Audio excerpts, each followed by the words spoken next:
Hi, Jessica here. Welcome back to my Transgender Nation.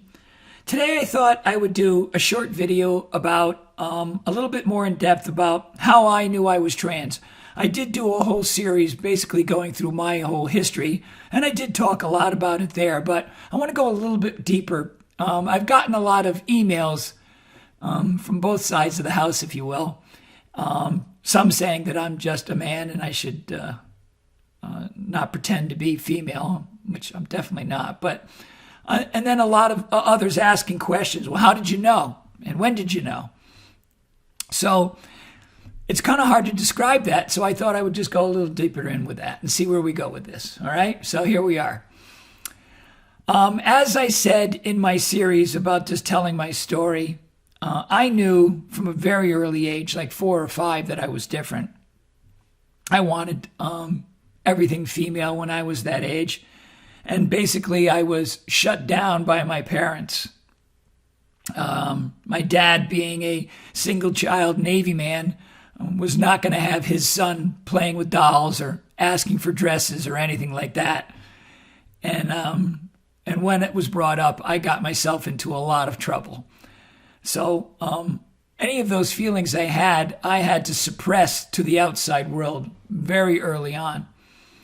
It didn't stop those feelings at all, but it made it so that I knew in order to survive that I couldn't show them to anyone because it was wrong. I was taught that it was wrong, at least back then. You got to remember, I'm 64 years old. So, when I was just 5 years old, we're talking the early 60s, and there was no transgender back then at all. There was not even a hint of something like that. So I really couldn't be me. I wasn't allowed to develop as nature would have had its course as the world is designed today. I always wonder, and I think I'll do a separate video, what my life would be like if I had been allowed to develop as nature would have had it if the world was more open back then as it is today. But for today, again, as I said, I suppressed these feelings, and but they still were there. And as I got older and older, I explored in private more and more these feelings and how to make myself feel comfortable, at least in private, because I couldn't do it in public. But I can say that I never knew exactly what I was growing up because I had nothing to compare it to at all. So it was really hard in that sense because I knew that was there, but I didn't know what it was. I really didn't. What is there to use as a benchmark? Nothing. So I went through my teenage years, most of my adult life, knowing that I was not your average male, and beyond that, not having an idea of what to call it, what it was. I was married for the better part of 25 years. I have 2 beautiful daughters. I would not trade them for the world. And at the latter part of my marriage, my wife and I were drifting apart. And it was because we were both hiding the truth about ourselves to each other. Her being a lesbian and me being transgender. What a combination we made, huh?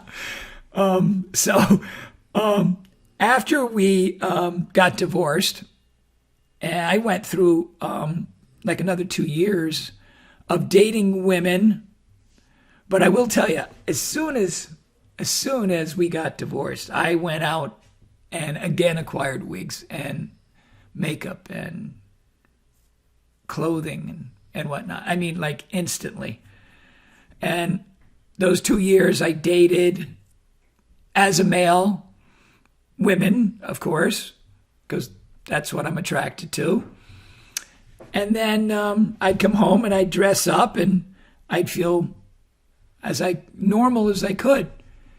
And then after the end of that 2 years, I got to a place where I was realizing I just was not happy with the way this was going. And I wanted to fix it. That was my goal. Fix it.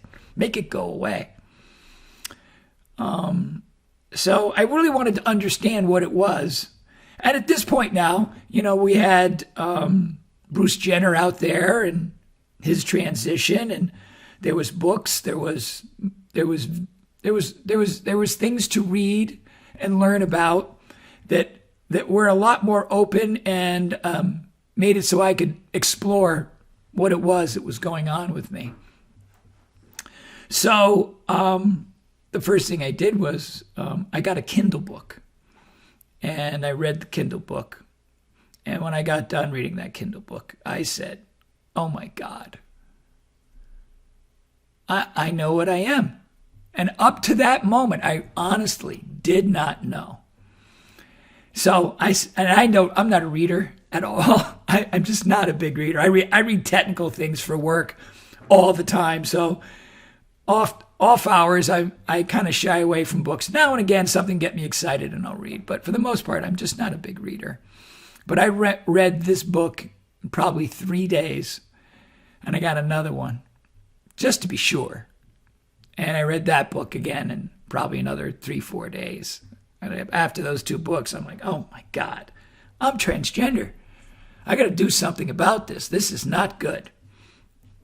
So I tried to find a local therapist, which was, at the time, it's easier now here. I live in Connecticut. And at the time, it was next to impossible to find somebody who basically specialized in this area. But I did find a lovely therapist online, and she is still my therapist to this day. She's actually out of California. And she had like an intro video that I watched, and I just liked the way that she talked. And I just felt like I could relate to this person. So I asked to do a session with her, and we did our first session. And basically in that first session, I told her my story. And she confirmed what I kind of had already suspected, was that, yeah, I'm trans. And she goes, what do you want to do about this? And my answer was, I want to make it go away.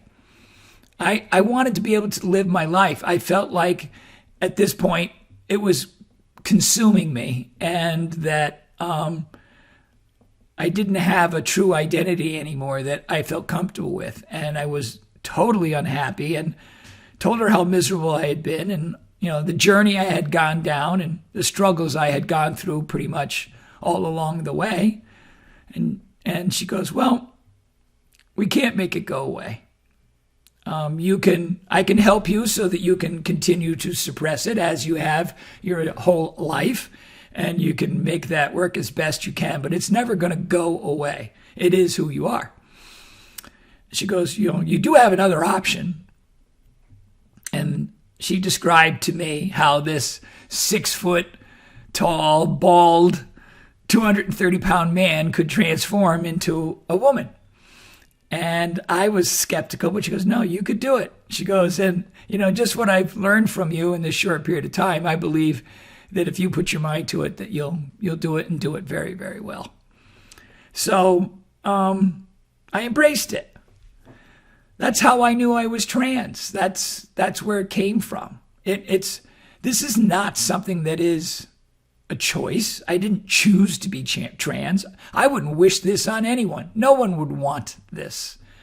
It is what it is, basically. And I have chosen to embrace it rather than suppress it, because I suppressed it for 57 years, and it was painful. It really was. I mean, I had great years, great times, but in the same period, I was just not a happy person. I put on a happy face, and I made the best of everything that I had in front of me. But there was always something there. There was something that just wasn't right. I just did not feel like me. And I can tell you, sitting here in front of you today, that other than having a beautiful wife and 2 great kids, that this is the best thing that I have ever done for myself. And I am very, very happy today sitting here in front of you as a transgender woman. I love it. I really do. In many ways, I wish I did it a lot sooner. But I'm making it work, and I am happy. More happy internally than I have ever been. And that may be hard for some people to understand that don't understand transgenders. But I guess the best thing I can say is what I already said. This is not a choice. This is just a part of me, and I have found a way to live my life and live it comfortably. I'm a hardworking person. I have a successful business. And on top of that, now I'm doing my Transgender Nation and trying to help others who, A, may want to transition, or B, just want to understand for their own benefit, or for maybe a loved one or a friend that they know. So, if you know a trans person, give them some slack. If you don't know a trans person, don't judge them. They're not doing this because they want attention. They're not doing this because they have a choice. They're doing it to survive. And you should be proud of them for being able to step up and actually go through the process. Because let me tell you something, this is not an easy process to do. And it takes a lot on the inside to go through this. Okay. I know this is probably a recap of a lot of what I've already said, but I thought I would try again to clarify this piece of the puzzle. I hope this was helpful. Like and subscribe our channel if you haven't already. If you have some ideas on videos you would like to see me do, send us an email. I list the email at the end of every video. And we have a website now. Check out our website. The website is listed at the end of the video as well. We've got some great interviews coming up soon. I hope to talk to you soon. Enjoy the rest of your day. Thank you for your time. Bye.